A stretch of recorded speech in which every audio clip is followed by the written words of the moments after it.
ટીપીનો road જ્યારે આવડું આ ડિમોલેશન કર્યું ત્યારે કમિશનરશ્રીએ એમ કીધું હતું કે આ રોડ અમે 8 જ દિવસની અંદર સીધું આમ પાડતા જાઉં, પાછળ અમે રોડ બનાવતા જાઉં. એને બદલે 3 મહિના વીતી ગયા હોવા છતાં આજની તારીખમાં કમિશનર સાહેબ અહીંયા આ ડિમોલેશન કર્યું અને પછી જેને કામ સોંપ્યું છે એ ખાડા કરીને 20 થી 25 દિવસ ત્યાં ખાડા કરીને વયા ગયા છે.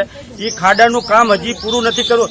એટલે એમાંય ચોમાસું 15 જૂને ચોમાસું બેસી જાય. જો 15 જૂને ચોમાસું બેસી જાય તો આની પરિસ્થિતિ, આ રોડને હજી કાંઈ થયું નથી તો આવડા કમિશનરશ્રીએ જ્યાં ગમે ત્યારે કહેતા હોય છે કે મોન્સૂનની જ્યારે કામગીરી હોય ત્યારે અમે આ કામ કરીએ છીએ, પણ મને તો એવું લાગે છે કે આ કમિશનરશ્રીએ બણગા ફૂંકતા હોય ને એવું મારા મતે જણાય છે.